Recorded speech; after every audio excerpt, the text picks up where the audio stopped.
Good morning, everyone. Welcome back to this glorious day from Point Nemo Studios. I am Megan, the painting mermaid. Thank you for tuning in with me this morning. Today we're going to go on a quick journey of doing an abstract with a palette knife. So come on along with me and enjoy the show. Alright, so we're going to go ahead and start with a piece of, I'm actually using my watercolor paper, even though I'm going to be using acrylic paints, and I am just going to tape this down onto my backdrop here. I like to use the masking tape. Inexpensive, and it will not leave a residue for the paper that I'm working with. Again, this is just a quick, easy thing that you can do at home, so I try and make everything accessible. Go get you some $1.25 masking tape. That's all you need. And I'm just taping around the edges. This is going to be your border. This is going to make your painting kind of stand out on its own. Keep everything nice and neat. When you frame it, you will be able to have a nice border. It's also kind of a fun place to sign things. Sometimes I'll go back in and repaint the edges just for fun. All right, there we are. So I am going to do more of a field theme today. So we're going to have the blue of the skies, then some flowers, and a little bit of sun in there. We'll kind of see. These always kind of create themselves, so I don't have a hard, fast idea of what I want to do at first. I enjoy the creative process. I am on a little bit of an angle, so my paint might slide a little, but that's all right. So we're going to just get a little bit of paint in dabs on the canvas. And I'm just mixing in a few colors. I like to work with thick paint when I do this kind of work. If you've done acrylic pours before, that paint obviously is very thin. You can use your Floetrol or your glues, water it down sometimes. Now I'm making the grass down here. We'll do some videos on doing acrylic pours as well. They're kind of fun. There's another sort of abstract painting method. Here I'm just dabbing in some color for the pinks. We get some coral color a little closer. Nothing super specific. And if you have a vision in your head, if you're more of an engineering type, you probably will go through, measure this out, count everything. You can definitely do that in your paintings. For this idea, I just want to get everybody thinking, everybody having fun, loosening up. This is the start of my day, so before I go to work in the morning, collecting seashells, I like to just take a few minutes and relax here with you guys. And do a little orange. And this is the fun part. This is where you can be really creative. If you have little ones at home, this is a great art project. Kids are off for some summer break, and you can go through and just have a little fun with them. Even older adults, shoot, you can be in your 80s and enjoy this.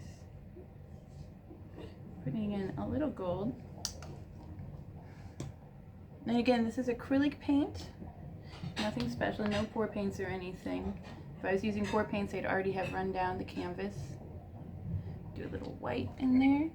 Alright, so the idea is just to get color on the paper, on your canvas board, whichever you like to use. Paper, it does soak in a little bit. Canvas board, especially if you prime it, it won't soak in as much. But again, these are inexpensive and fun to do. Alright, we got some darker blue. So all I gotta do, take my palette knife. I have a big brush with me as well, and then I also have a larger palette knife. You can actually use anything that's a nice straight edge if you don't mind getting a little bit messy. Now I taped mine here onto another canvas because I know I'm probably gonna go over the edge, and I'm just gonna make the other canvas into something fun. So bigger palette knife obviously will go across a lot. Smaller canvas knife, palette knife, sorry, that I like to use actually allows me to do more directions with it, and I'm going to start with a line of white up here at the top. Can you guys see that well? I'm still learning my camera angle, so thank you for hanging out with me and being patient as I learn all this. Mermaids are slightly technology not inclined to technology so much, we could say. So with the palette knife here, technologically challenged, you could say, I'm just going to go through and make some colors. I put the white up there to be a little bit of a base color to help coat everything and to get some clouds. And you can go and you can change all this. Now this actually, because I have the paint on very thick, will form into layers of color. So the more you move the color around, the more it's going to mix. Darker colors are going to be a little bit more dominant. And white will often give you more of muted tones once it starts to mix in. So just think of that as you go along. Get a little bit of the yellow. You see the yellow's on top, so I can pull it through. And I just used watercolor paper today. It's 140 pounds. It's a little thicker. And that way it would hold up well so you guys could see this. There's my orange coming through. Now I want to dab up here. And it's just kind of fun. You can just go over it. You can go do and make some lines. You can go smooth and slowly go across. And I still have spaces where I don't have paint, so I'm actually going to get some color here and then go back in and fill it in. So it's not, when you do an acrylic pour, a lot of times it's kind of one and done. With these, if you're careful how you pull the paint across, they mix, but then you can go back in and add color and rework them. That's the fun of a palette knife. You have a little more control, and yet it's a bit random. Unlike a paintbrush where you can be very specific and meticulous, with this technique, it's just fun. I mean, it's kind of like finger painting as a kid, right? Even mermaids do that. So now, I have some open white spaces here. I'm going to go back in, because maybe we have a little field of flowers, and I'm going to dab in some color. And any colors you like. I think of flowers and the pinks, pastels, like seashells. And I just want to make sure I get a little bit of paint on everywhere on the canvas.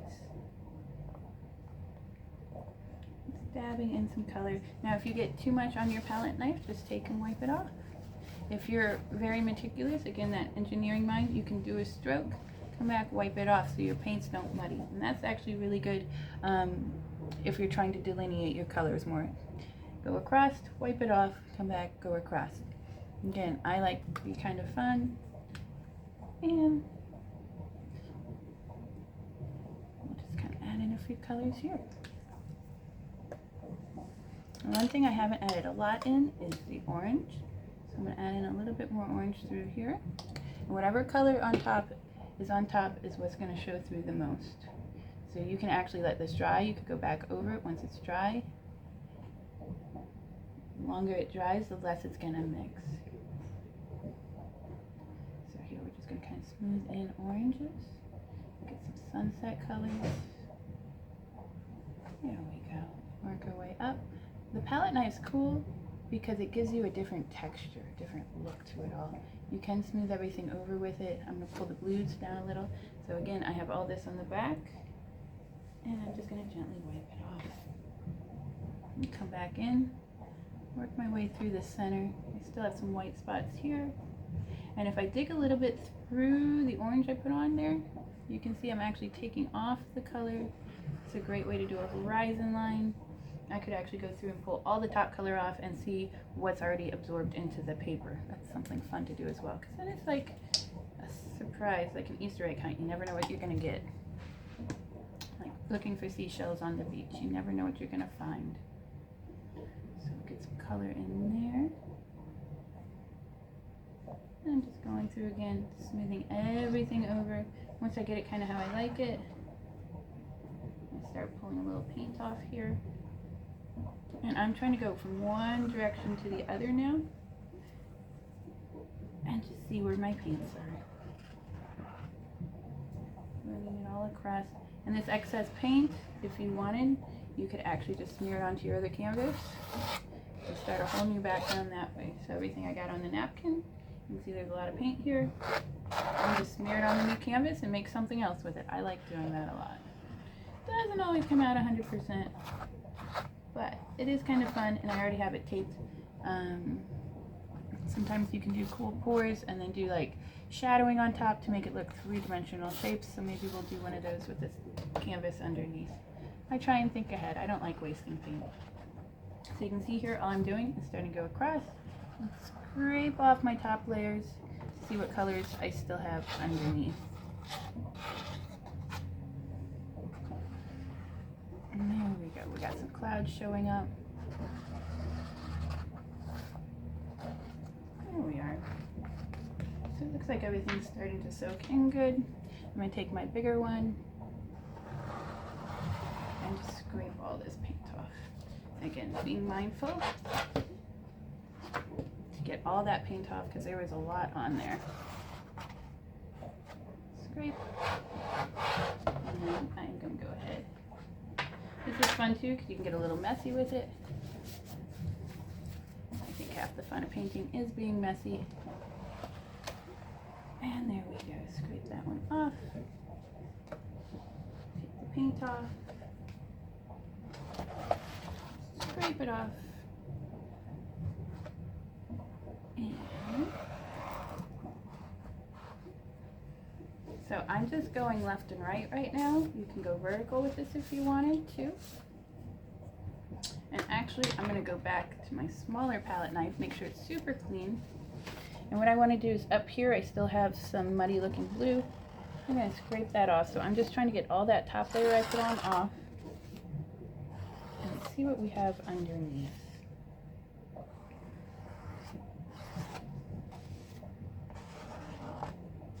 So anything looks a little muddy, a little iffy, we're just going to get rid of it because that paper absorbed everything for us. Really nicely actually today. Alright.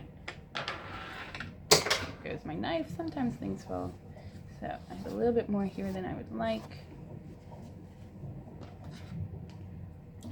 And I'm just going to go through one more time. Pull some of this off.